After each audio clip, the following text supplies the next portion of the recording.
Hello everybody and welcome back to my channel. Today's video is my second weekly ramble, and in this video I will be showing you guys a watercolor galaxy tutorial. You heard that right. Today I am giving you my first watercolor tutorial, and it will be over watercolor galaxies. I did mention in my previous Serenity Star speed paint video, which was last week's weekly ramble, that I would be doing a galaxy tutorial video. So I will link that video, if you haven't already seen it, in the top right of this video and also in the description box below. So let's get right into it. First off, the watercolor paper I used in this video was the Fluid cold pressed watercolor pad in 9x12. I love this watercolor paper, especially because I don't have to stretch it because it's on a block. You can just paint right on the block and then tear the sheet out later. What I did do was I took some masking tape to create a kind of a frame for the galaxy. However, I had run out of my nice, fancy, expensive masking tape, and so I used dollar store masking tape, and you'll see at the end of this video that it was a mistake. But that's not this video. So to start off, I mixed up a reddish color, not just straight red. I had this straight red, but it was too bright, too fluorescent for the page, so I toned it down with a bit of purples and blues, but it's still mainly red. And then when I do watercolor galaxies, I usually mix a deep purple color using blues, reds, and blacks. I have a really nice black color. It's from the aquarelle watercolor paints. I have it in both blue and black, and the black is super dark and rich. I used to just use Bombay India ink when I wanted to blacken an area, but now I just use that watercolor because it's so pigmented. So I mixed that with some blues and some reds and some purples to get that dark galaxy-esque purple that I'm putting over in the corner. And then I mixed some more black into the purple to try to give it a border, almost vignette effect, but that didn't really work, so I actually just went in with straight black later and tried to kind of give it a faded border because I feel that adds a lot of depth whenever you're doing a galaxy. The next color I mixed was a blue. I had some blue already mixed up on my palette before I started the video, but when I tested it, it was just too dark. I didn't like the tone of it. It was kind of muted, so I added in just some straight blue that I had.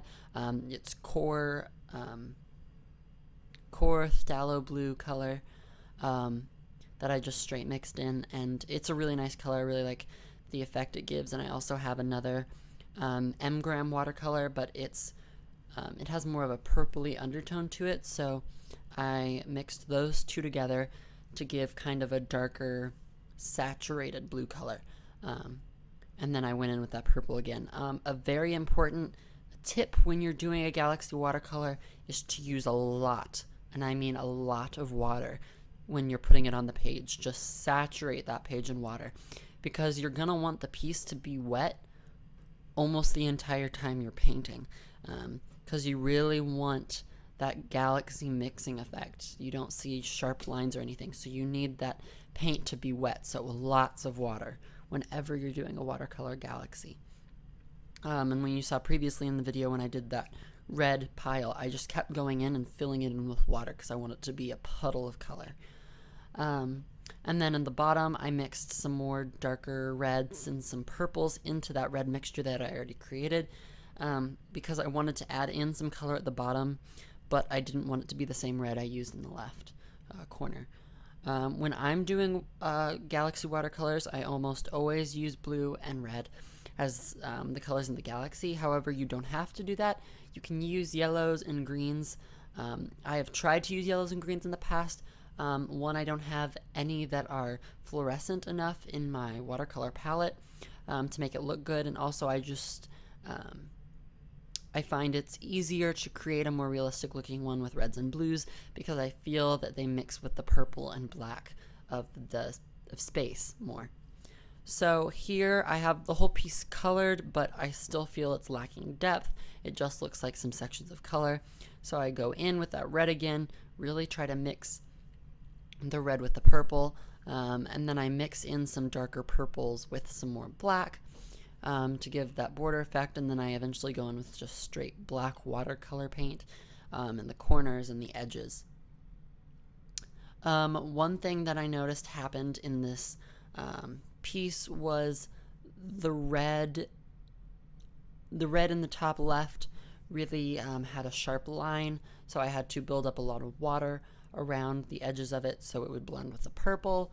I did pad up a lot of water there, but towards the bottom of it, where it took me a while to get to it, it did dry up, so that didn't work as well.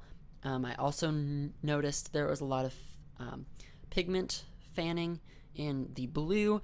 I'm pretty sure that's because I used two different watercolors and they were both different brands. So if you don't know, depending on what the watercolor is made out of, brands won't always mix together. They'll look right when you're first putting it down, but after a while those will separate depending on the ingredients used. So I think that happened a little bit, but it doesn't actually look bad because it kind of looks natural in the Galaxy idea. So here I'm adding in that border, trying to add some depth, covering up a little bit of that red that I didn't like the look of. Also in this piece, you'll see me do later, usually when I do a Galaxy, I take a white Jelly Roll pen afterwards, but this is the biggest Galaxy I've ever done, so I wanted to try, I've seen some people do it before where they load up white acrylic paint on a toothbrush and fan the toothbrush over the piece, and it'll spray a ton of stars, if you will, over the piece. I didn't have any acrylic paint. The acrylic paint is the bane of my existence. I cannot use it to save my life, so I don't have any. I did have a lot of gouache on hand, so I tried to do the effect with one of my watercolor brushes and some white gouache. It did not work as well just fanning it, so I eventually just had to tap it over the whole piece. So here you can see me trying to fan some of the paint off, but it was not working at all. So I went into tapping the brush against my hand. Now, it didn't look awful, but after I started doing it, I kind of wish I just went in with a white Jelly Roll pen. But I mean, it's not awful. It took a really long time to get the amount of stars that I even thought would be a minimum. I really wanted to fill the page with stars, but it was just not going to happen with the technique I was using. After a while, I couldn't feel my finger anymore because I was full force slapping that paintbrush against my hand. And if you can tell, I don't know since the video sped up, but that's a hefty paintbrush. It's my flat wash brush and it's huge, so it hurt. Also, towards the bottom, when I had just filled up my brush, it kind of splattered, and so it wasn't just dots, it was smears and puddles of white gouache. It didn't look awful, like I said. Some of it kind of looked like a shooting star, but I just didn't do it evenly enough. I wasn't too terribly happy with the way it turned out, but I got over it. I think it looks pretty good. I also noticed on the right of the piece, overlapping the blue, there's kind of a film of dark paint. I originally hated it, thinking it looked really bad, but afterwards, I really like the look of it. It doesn't look like a natural galaxy, but I really like the effect of the texture and the sharp line. So here, like I said, I used dollar store masking tape, and it did not hold the color well on the left or the top. The bottom kept a pretty straight line, and so did the right, and the bottom was definitely the straightest line I had, but the pigment really bled out underneath the masking tape on the top and left.